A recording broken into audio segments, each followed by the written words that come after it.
Okay, guys, we are live. This is Dave's NFC Chat. Keith should be with us in a while. We shall see if he makes it or not. If he doesn't, I've got a very special guest anyway with me. Paul Gorst from the Liverpool Echo, Liverpool FC correspondent. Paul, how are you? Very good, Dave. Yeah, good to be back on.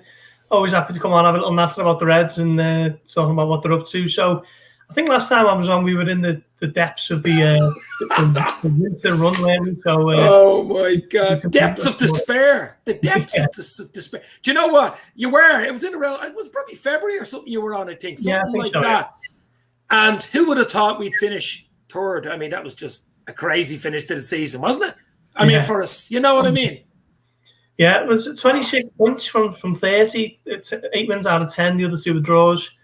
They really turned it around, really, because when they got beat by Fulham in March, that was a low point. And I'm looking up at the table and thinking, when's this going to end? You know, let's just call it off now and we'll hold the time back. And yeah, we managed to turn it around with a stirring end to the season. I mean, hopefully, touch wood, touch whatever you want, that we don't have the same season injury-wise as we did. It was probably a once in a decade or once in 100 century, actually. I mean, we're in a pandemic still. I know we're on the way out, hopefully on the way out, but it's been a crazy, crazy calendar year, let's put it that way. And I'm looking forward to this year because there's a lot to look forward to. I know people want players in and all this madness that goes on. I'm sure you're getting it in the year as well. But I still think we'll be okay. I think the group we have with players coming back from injury, of course, long-term injuries, we'll talk about that in a minute.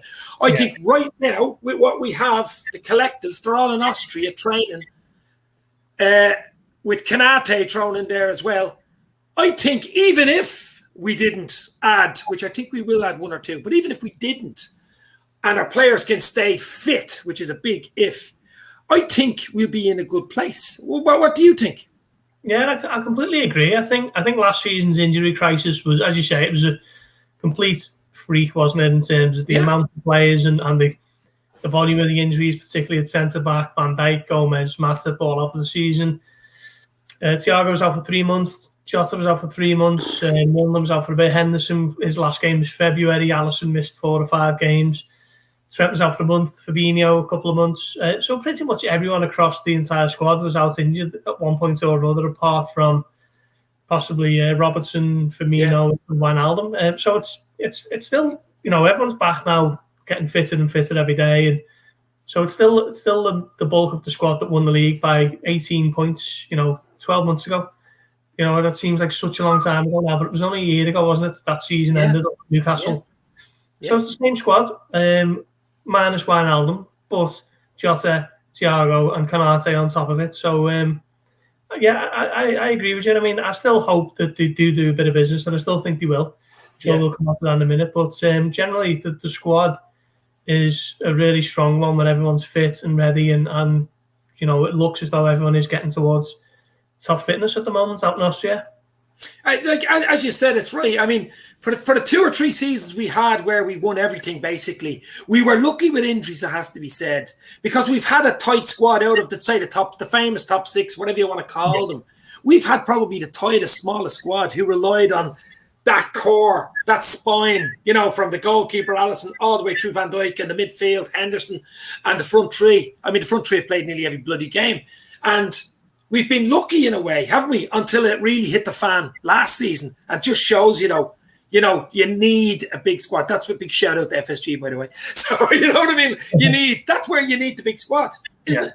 Yeah, of course. Yeah, I mean, as you say, I don't think Liverpool's is known as being a particularly big squad, and they've still been keen to offload a few fringe players this year as well, haven't they? You know, we've seen Wilson, Grujic, Taiwo Awoniyi, Liam Miller, Kamil Grabara, and Shaqiri might be next on the list. So Liverpool's still happy to allow players to leave, even though they haven't got the biggest squad. But I think Klopp, I think he prefers his numbers small. I think he prefers a tight knit squad, and he does. He's not, you know, he's not having to leave 5 or 6 out the match day squad every week. There might be 1 or 2 who unfortunately don't get the nod, but I think he does prefer the smaller numbers to work with, and can occasionally come back to haunt you when you have an absolute disaster of an injury crisis. But Liverpool will be incredibly unlucky to have an injury crisis anywhere near that one next year, won't they? Yeah, as you said, I mean, a tight squad, there's the pluses and minuses, of course. Obviously, if you get injuries, you're in trouble. But if you don't, and it's a tight squad and everybody's together,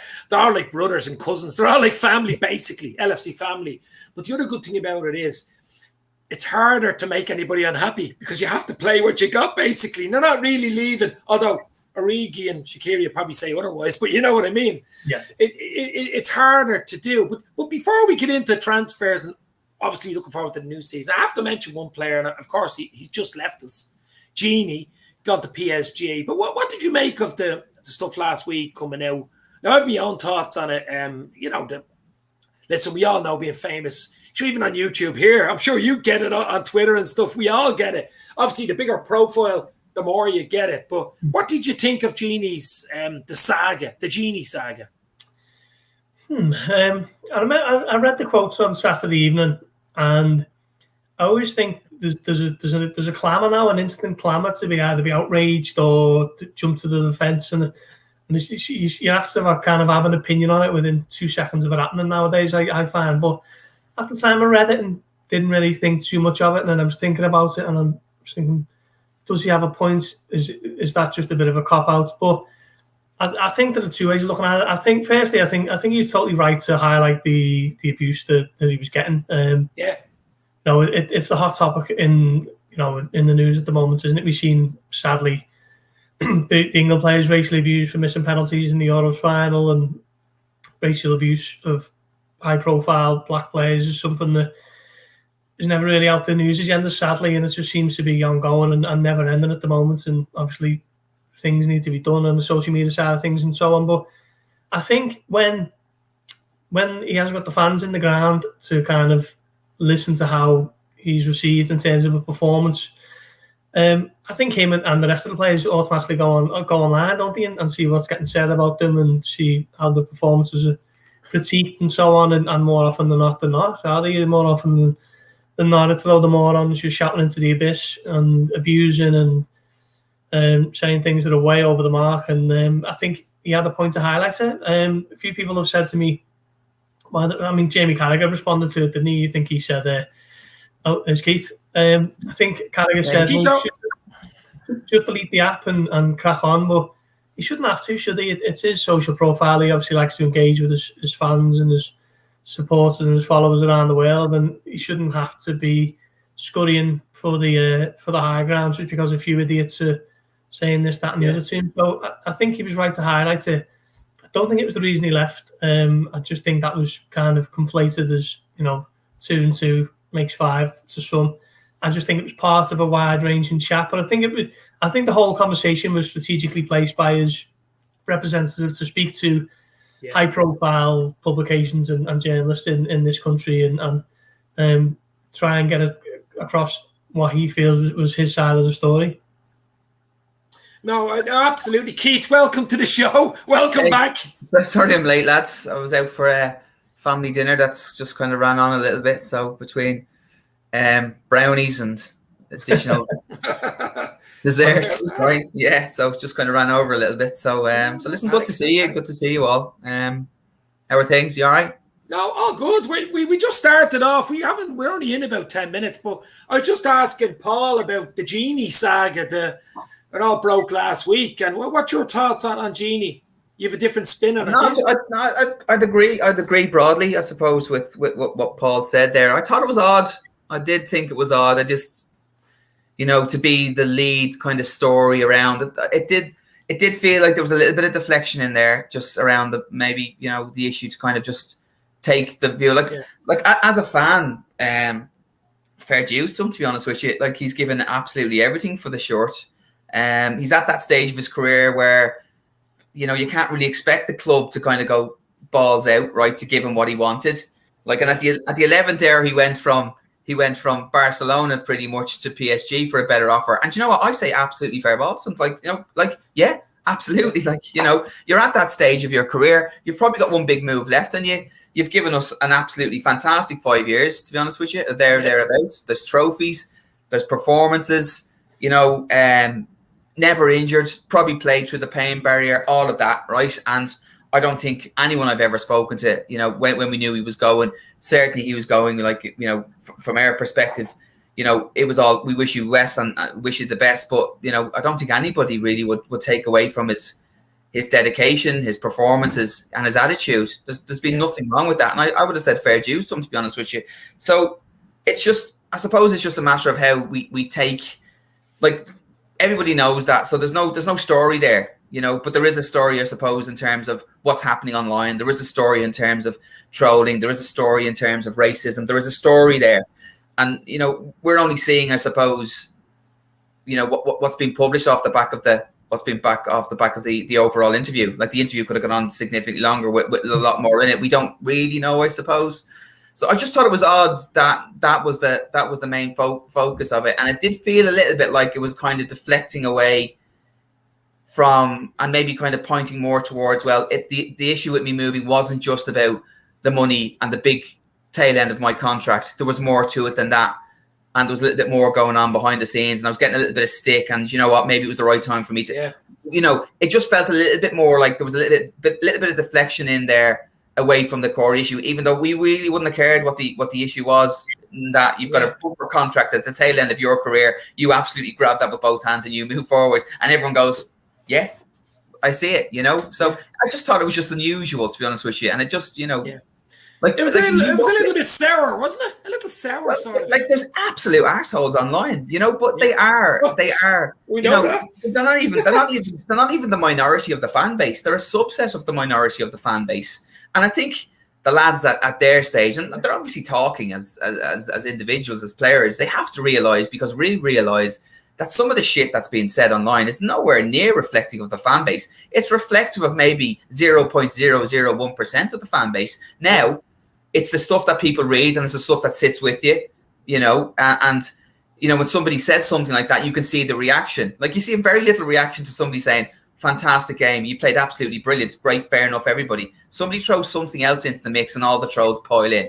So, you know, the pile in aspect of online is there, and no matter what way you look at it, it's always going to be there, to be honest with you. And I think they've got thicker skin than that, to be honest with you. The lads, they must have thicker skin than that. Sure. And they must realise that it's a very small subset of the fan base and not reflecting of you or I or anybody else who really holds the club quite close to their heart, would be my take on it. Paul, would you agree? I mean, social media, it's bigger now than it ever was. It's probably even going to get bigger, you know, and it's part of a brand now for the top footballers as well. I mean, you can't even ignore it anymore. You can't just say, "I turn off Twitter or Instagram," because it's actually part of their brand. You do clothing and all this type of thing, you know, sponsorship. So it's going to be even a bigger issue going forward, do you think? It will, sadly. I mean, I think these idiots who are behind these accounts feel emboldened by the fact that their actions are making news, making big news. So yeah, you know, I don't know what the answer is. I did think up until quite recently the answer would be some kind of identification system when you sign up to Twitter, but then I've seen a thread of how people might be marginalised by that with certain, you know, whatever it may be. It was a really interesting thread, actually, and it kind of changed my opinion. And I was thinking, well, what is the answer to this then? It's something needs to give, because it's just giving, you know, racists and idiots a chance to speak directly to these people who they want to hurt and they want to abuse, and it, you know, that can't be right, however way you look at it. But yeah, the ironic thing for Wijnaldum is he's probably one of the most obvious people as well in the Liverpool squad who had social media managers. You know, he was forever doing the wasn't the result we wanted, but chin up we go again type of stuff. Yeah. Some players just want to go to the ground. Other players have the media managers who put those type of posts up, and he was certainly in that category. But yeah, I mean, maybe he has just kind of listened to the minority too much, and he wants to make his point on that, because, you know, we know the majority of Liverpool fans absolutely love him, don't they? Anyone who was in the ground for the Palace game will know that they contributed towards a massive, great big send-off that he deserved and he loved. Yeah. So that is very much the general feel of Wijnaldum, I think, with Liverpool fans. The big question for me is, now he's gone, how do you replace him? I was reading. I did a program the other day with a guy. He loves the stats. Owen for the Cop On podcast, and he said that he played almost 4,000 minutes. He's played the most amount of minutes for Liverpool last season. He was never present, as Keith said. He's never injured. He's a six pack of Red Bull. This guy is full of energy. You know what I mean? Like, so this guy is just, never gives out, plays through the pain barrier. So how do you actually fill in nearly 4,000 minutes of football from a guy you can trust and can give you stuff? You might even need two midfielders to bloody give you that. How do you fill it in? I don't know. Well, that's the thing, isn't it? He played 51 games last year, and I think if you're going into the season and you're not thinking of recruiting a new midfielder, I mean, first of all, I think the first choice midfield next season will be Fabinho, Henderson, and Thiago. Yeah. They only played once together last season in the derby, and after that, Fabinho was at the back, and Henderson was in and out. Thiago was in. So it's almost like a new midfield this season for Liverpool, and I'm looking forward to seeing how that gets to work. But I don't think you can just kind of shrug your shoulders at Wijnaldum's durability and his versatility and his quality and just go, we've got Naby Keita and Alex Oxlade-Chamberlain, because neither of those have proven they can string together half the amount of games as Wijnaldum played last year. And okay, they might not be needed to, but you wouldn't bet against either of those picking up an injury here or there, would you? And then Curtis Jones is the big ask for him, and it's a big ask. It's a big ask. Almost 35, is he? 36 in January, I think. So, yeah, for me, Liverpool need a new centre mid, and I've been saying that for a while now, and we shall see. It's his game. It's his game intelligence, because effectively his natural position is probably playing 8. That's where he plays for his national side, where he gets forward. He's still linking up, all right, but he scores goals and he gets involved in goals. And we've always predominantly wanted him to play.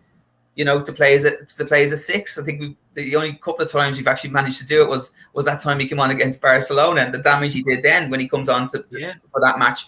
But for the vast majority of the time he's with us, he's been a 6, and he's been used to carry the ball, retain possession, and build from the back and do a lot of the donkey work. And I don't think you can just expect somebody to step in like a Curtis Jones or somebody like that to have that amount of in-game smarts at the age they're at. Like, that's something that has to be crafted over time. And when he joined us, he didn't have that either, to be honest with you. That took a bit of time working with Klopp. So, that kind of position. And I'm not too sure if we look at it, I suppose, I'm not too sure even with the midfield we start, do we have that?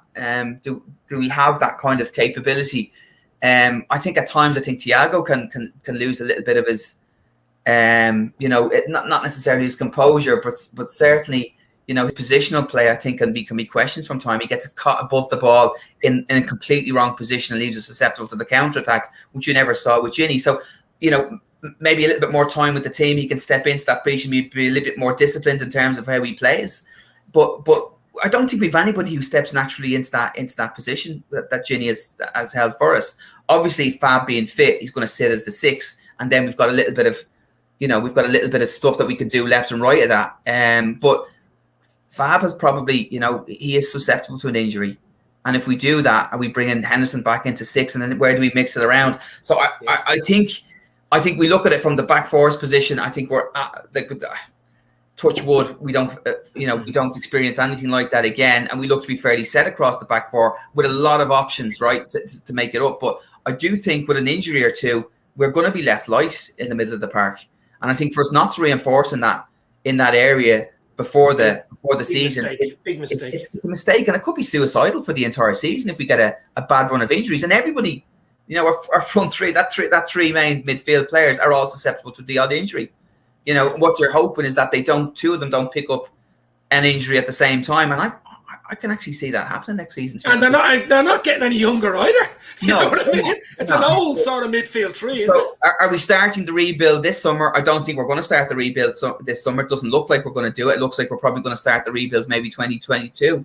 Maybe this is where we're moving on to in terms of the conversation this afternoon. But just to finish off, from my perspective, I think it would be suicidal for us not to reinforce in the middle of the park. Yeah, but we go back to that one. I don't know if there's any meat on the bone, but it won't go away. The Saul Niguez, the Atletico Madrid midfielder, it seems to be hanging around. I've seen a few things today about it. Is there much meat on the bone on that one, Paul, or is it just pie in the sky? Oh, gee, you're working on that one all day, were you?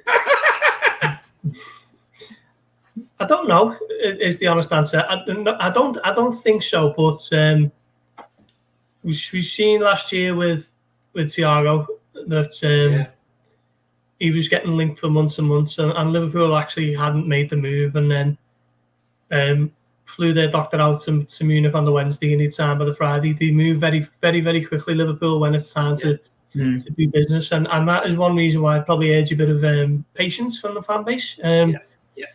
Because it all happens very fast. Liverpool have their targets, kind of the data is analysed and the scouting reports are all in and it's all there, and then it's a case of finding out if it's feasible and whatever. And if it is, then once the green light's given, Liverpool move quickly. It happened with Tsimikas last season as well, and Jota was another one that came like a bolt from the blue, really, because of Liverpool's relationship with Chester Fute, who were Jota's agents. They're the same agency as Fabinho, and we all know Fabinho came at the drop of a hat, didn't he? It's, you know, they managed to keep things under wraps there. So I wouldn't be too disappointed at this stage if I'm a supporter thinking where's the income, because everything can happen quite quickly. In terms of Sam Maguires, as far as I know, he's not a target at this stage, but he has been obviously repeatedly mentioned in Spanish media, and it seems to be now that United seems to be getting more of a mention than Liverpool. I think Liverpool's name's got a bit cold, and there's so much kind of media coverage in there because they've got Spanish daily sports newspapers, don't they? It's not just newspapers, sports news at the back of the newspaper. They actually have entire newspapers dedicated to football news, so they have to fill quite a lot. So I think that is why you might be seeing quite a lot of Liverpool links to Sam Maguires from Spain, but we shall see. I still expect them to do some business in midfield and certainly up front as well. Yeah. To be honest with you, I don't even find it frustrating. I think it's a far better, scenario for us, because it just means that if we have our targets, right, like we don't do things at the last minute here, right? This club, the way it's set up at the moment, compared to the way it would have been in the past, right, with ongoing, player sagas that started in May and went right through to August, with us ultimately, losing out to somebody else, typically Chelsea, right, or United at the time, right? We all remember those days, right? And they were fucking hell, they were soul destroying. So I think at the moment, I don't think the club makes a move, and these things have been going on for months. They've been going on behind the doors, behind the scenes for absolutely months. If there's a player available and we were interested in that player, there's been conversations had with the agents, with the other clubs. So at the point in time where we move, we know we're in a very good position to move, right? And we know we're in a very good position to actually, unless something out of the ordinary happens at the 11th hour, once we move, it's pretty much done, or there or thereabouts, it's done. And I, as a fan, right, and in terms of how we should be doing things, are far happier with that outcome, right? I also think that if there's a couple of players that Klopp is interested in that don't come available in this window for whatever reason, he will fully back the squad that he has, and go into the season without that.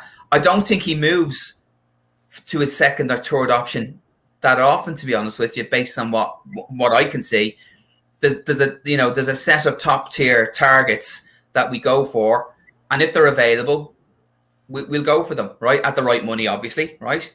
Now, if it's not, I don't think we drop down to second or third choice readily, unless there's a really compelling reason for us to do that at a defensive crisis of some description, and then we probably do it in January as opposed to doing it in the summer. So all of the big deals seem to be done in the summer in terms of what we're actually doing, to build the squad. So if there's somebody available, right, and we've also got to bear in mind as well that we can't physically register anybody at the moment for any of the upcoming, because we're overstacked in terms of our non-homegrown players, aren't we? So I think we're above 3 or something, 2 to 3 players above our quota in that regard. So unless we actually start shipping some of those boys out, although we can sign them, we won't be able to register them for those competitions. So maybe we're just literally waiting on, and maybe all of this will happen when the lads move back to Kirby next week, and you might see a lot more movement. But I think we have to shift a couple of guys out before we can actually register a couple of guys in. Otherwise, you're signing players that can't be registered for any of the competition. So I think that's sitting around in the background as well. So, you may see a huge amount of activity happen over a relatively short period of time in terms of 1 or 2 out and then maybe 1 or 2 in, and it'll all be done like that. And you know what? If there's business there to be done, I fully support the club in terms of doing the right thing, because they've had I suppose a referenceable track record of doing the right thing of the last couple of transfer windows. Yeah, Paul, that's the thing I was going to say as well. I mean, Shaqiri, what is it, homegrown players? We're over a quota now. We need to get rid of international players. Shaqiri has to go, doesn't he? For us to bring in the likes of Sal Niguez or anybody like that. Yeah, I was writing about it today, so you think I'd remember, but I think Liverpool have got 17 homegrown players. 17, yeah. So yeah, I think Shaqiri. I think if Shaqiri leaves, then that'll basically enable them to be able to sign another non-homegrown player. But I don't think it's too much of an issue that for Liverpool. I think they know that they will get the player that they want. I don't think they're going to be hamstrung by this homegrown quota. I think they will manage to kind of clear the decks and move things around if they absolutely have to. So I see quite a lot of people, concerning themselves with that, but I don't think that's too much of an issue for a club like Liverpool, to be honest. But yeah, it's going to be interesting, isn't it? Because if Shaqiri leaves, then you have to wonder at what stage is Klopp happy to, or not happy rather, to put his foot down and say, don't want to keep losing these players. We have to bring someone in to replace them. Because I just have this image in my head sometimes of Klopp just happy to let whoever wants to go and let them all leave, and the squad's threadbare, and it's because they've been too happy to let players go. So if Shaqiri leaves, which probably will be the case in the next couple of weeks, I'd imagine, plenty of interest in him there, they're going to have to bring someone in for me, and then it turns to, well, who is that going to be? And I think that's the really exciting bit for supporters to that's when because they know that someone's going to be getting brought in, and then it's just a case of who's it going to be. And as well as that, Origi seems to be another one who you think, but there's not a big line of people queuing up to sign Origi, is there? I mean, I think the best time to sell him would have been 2019 when he just won the Champions League, and his price ceiling was the highest, because he hasn't really done that. Now, we'd be a legend and all that for what he's done, but we want players that can come out and make a difference. It does look like. I don't know how long he's got left on his contract, to be honest with you. I think there's probably still a couple of seasons left on his contract. 2 years? Yeah. He's signed the contract after the Champions League final, Yeah, so he's still outside rundown. He's outside rundown territory. It could very well be a very late in the window loan with an option to buy kind of scenario that happens to him. I would probably, unless there's something else there. But like there's money come back in, obviously there was a pot of money there to spend. So we've pretty much recouped all of the Konate money, I suppose, pretty much now at this stage, haven't we, in terms of our outgoings and the one incoming. So we've got to have a pot there with a couple of more players to go. So you can't just let the likes of, Shaqiri and Origi go and then just bring in a couple of players, because as you said, Paul, it's a thin squad as it is. And it's a thin squad to be challenging on all fronts, to be honest with you, with the squads we're competing against. So there is some work that needs to be done there over the next couple of transfer windows, you would think, in terms of the management. But I don't think Klopp really likes to have a massive squad and be trying to manage that. I think he does like to have a tight enough kind of 26 or so that he works with. So, but it does need a bit of work there. We've got some lads coming through as well, and they're seeing, I suppose the lads are seeing what these lads look like in terms of Elliott and some of the other lads coming through in terms of, are they available to step in to a squad, to a squad environment and effectively make up the bench and come on and, deliver something from the bench, as opposed to make weight stuff. So there's probably a couple of lads coming through there from that perspective who can step up into that. But I'd expect movement next week, to be honest with you, when everyone's back, to be honest with you, from Austria. They could be waiting on, I suppose, in terms of, I don't know, press and all that kind of stuff could be all waiting next week. And as you said, Paul, when we do push the button, it's all done and dusted very quickly, to be honest with you. So I'm not panicking. No, definitely not. Well, what do you think of Elliott? I think they'll keep Elliott. I think Elliott will be kept in the camp. Do you, Paul? I think Klopp will hold on to him. Yeah, it seems to be the case at the moment that he's going to be sticking around, and I think it's just going to be a case of like his first season, really, when he was playing in the League Cup and the FA Cup, and He actually made his Premier League debut for about 2 minutes against Sheffield United, possibly. But I think we'll see him a little bit more, maybe getting a few minutes in the Premier League. But I don't particularly see him as being a Shaqiri replacement as such. I still think a senior player will be being as that replacement, and Elliot will just be allowed to kind of develop at his own pace and his own rate, because he's still only 18, isn't he? He's still got some time to develop, but he looks one hell of a prospect, and it's interesting to see that he's playing in a midfield 3 this summer. Maybe Klopp's got a new string to his bow, because he's usually out on the wide right of a front 3, isn't he? So he's going to be exciting watching him over the next 5 years or so. Interesting to see if he gets the same amount of time as maybe Curtis did last year. Maybe not as much, but something around that. With gradual kind of an introduction, and then depending on how he gets on, depending on how he performs, maybe more an increase in terms of his game time. But that obviously then maybe pushes Curtis more forward from that perspective in terms of his game time next season. Like we'd have to expect and appreciate that he's going to get a lot more time. Certainly mixing around the front team, obviously being on the bench for pretty much every match with a view to coming on and maybe starting the odd game. So it'd be interesting to see how he steps up this season.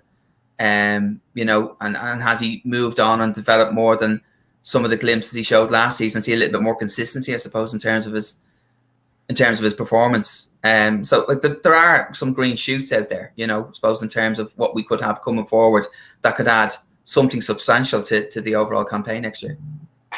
Do you know what as well, Paul? I think you did something in the Echo about it. The lads are over in Austria, obviously. I think it's 28 days or something like that, 4 weeks. Yeah. I mean, do you think it was a good idea to go to Austria just to get out of England, stay there, little bubble, train, get to know each other, actually play bowling? I seen them playing bowling and it was yesterday. Yeah. So you wrote something about it. What are your thoughts on the camp, the Austria camp?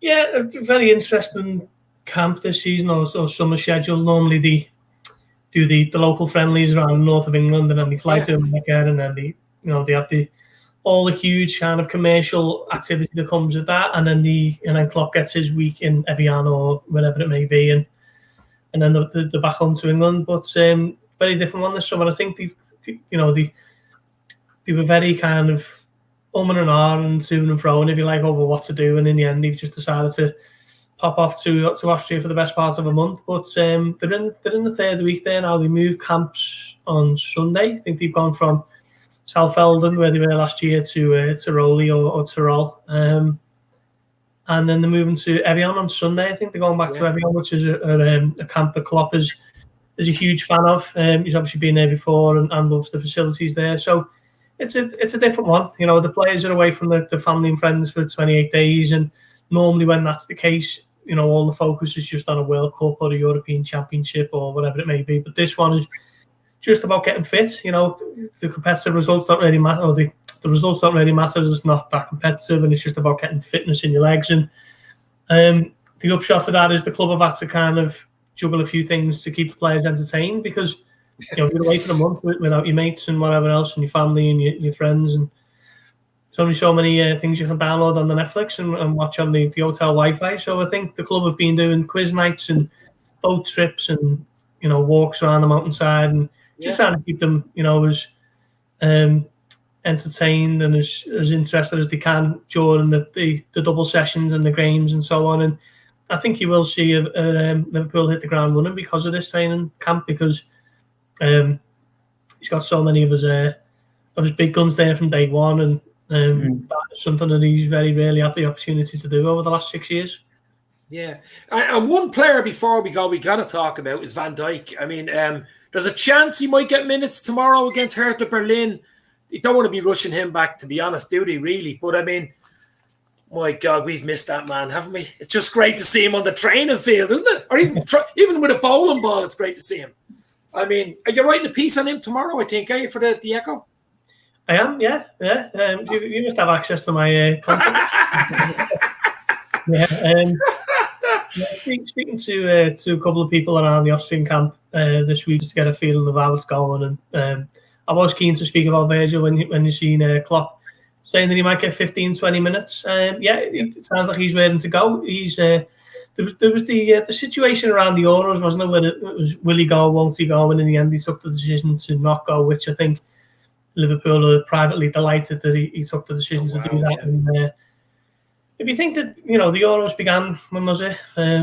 6 or 7 weeks ago, to think that it was even an opportunity for him to be playing in the Euros probably shows you that he will be ready, 6 weeks on from that, and he's only playing 15-20 minutes of a friendly tomorrow. So, yeah, it'll be great to see him back. I think all fans have missed him, haven't they? Like the desert's missed the rain with Van Dijk, because he's such a world-class, elite-level defender, the best defender I've ever seen at Liverpool, I have to say. So, yeah, look forward to seeing him back in action, hopefully tomorrow. But I think when we might see him really start to, get out on the open road as such will be after the international break in September. I think Konate and Matip will probably start the season at 10th in there. And they've got the 3 games, I think, Norwich, Burnley and Chelsea, and then it's the international break, I think.